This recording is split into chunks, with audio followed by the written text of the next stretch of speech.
പുതുതായി driving licence എടുക്കാൻ കാത്തിരിക്കുന്നവരാണോ നിങ്ങൾ? എങ്കിൽ ഇക്കാര്യങ്ങൾ നിങ്ങൾക്ക് ഉപകാരപ്പെടും. സംസ്ഥാനത്ത് പുതുതായി ഡ്രൈവിംഗ് ലൈസൻസ് എടുക്കുന്നതുമായി ബന്ധപ്പെട്ട് നിലനിന്ന ആശങ്കകൾ ഒഴിയുന്നു. ഡ്രൈവിംഗ് ടെസ്റ്റ് പരിഷ്കരണവുമായി ബന്ധപ്പെട്ട ഗതാഗത കമ്മീഷണറുടെ സർക്കുലർ ഹൈക്കോടതി റദ്ദാക്കിയതോടെയാണ് ഡ്രൈവിംഗ് സ്കൂളുകൾക്ക് അടക്കമുള്ള ചോദ്യങ്ങൾക്ക് ഉത്തരമായത്. സംസ്ഥാനത്ത് ഇനി മുതൽ ഓട്ടോമാറ്റിക് EV കാർ ഓടിച്ചും ഡ്രൈവിംഗ് ലൈസൻസ് എടുക്കാം. ഇവ ഉപയോഗിക്കരുതെന്ന വ്യവസ്ഥ ഹൈക്കോടതി റദ്ദാക്കിയിട്ടുണ്ട്. ഗിയറുള്ള മോട്ടോർ സൈക്കിൾ വിഭാഗത്തിൽ കാൽപാദം കൊണ്ട് പ്രവർത്തിപ്പിക്കാവുന്ന ഗിയറുള്ളതും 95 cc മുകളിൽ എഞ്ചിൻ ശേഷിയുള്ളതുമായിരിക്കണം എന്ന നിബന്ധന ഇനി നിങ്ങളെ ബാധിക്കില്ല. മാത്രമല്ല, ഡ്രൈവിംഗ് സ്കൂളുകൾ 18 വർഷത്തിലേറെ പഴക്കമുള്ള വാഹനങ്ങൾ ഉപയോഗിക്കരുതെന്ന വ്യവസ്ഥയും കോടതി റദ്ദാക്കിയിട്ടുണ്ട്.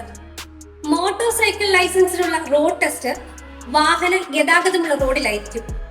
4 ചക്ര വാഹനങ്ങളുടെ ഗ്രൗണ്ട് ടെസ്റ്റിന് angular parking, parallel parking, zigzag driving, gradient അതായത് കയറ്റത്തിൽ നിർത്തിയെടുക്കുന്ന ടെസ്റ്റ് പരിശോധന എന്നിവ ഉണ്ടായിരിക്കും. ഒരു ദിവസം നടത്തുന്ന ടെസ്റ്റിന്റെ എണ്ണം 40 ആയിരിക്കും.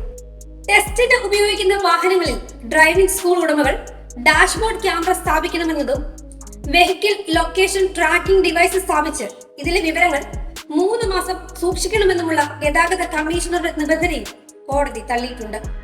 ഡ്രൈവിംഗ് സ്കൂൾ ഇൻസ്ട്രക്ടർമാരായി മോട്ടോർ മെക്കാനിക്കൽ എഞ്ചിനീയറിംഗ് യോഗ്യതയുള്ളവരെ പരിഗണിക്കണമെന്ന് ഗതാഗത കമ്മീഷണറുടെ സർക്കുലറിൽ നിർദ്ദേശമുണ്ടായിരുന്നു.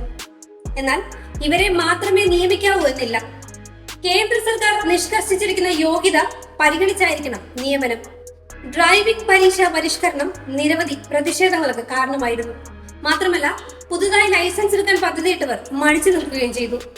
ഓട്ടോമാറ്റിക് EV വാഹനങ്ങൾക്ക് പ്രചാരം നേടിയ സാഹചര്യത്തിലും വിദേശ രാജ്യങ്ങളിലടക്കം ഡ്രൈവിംഗ് ആയാസം പരിഹരിക്കാൻ ഓട്ടോമാറ്റിക് വാഹനങ്ങളെ പ്രോത്സാഹിപ്പിക്കുകയും ചെയ്ത സാഹചര്യത്തിൽ കേരളത്തിൽ അവ മാറ്റി നിർത്തപ്പെട്ടത് പലരും ചോദ്യം ചെയ്യുകയും ചെയ്തിരുന്നു.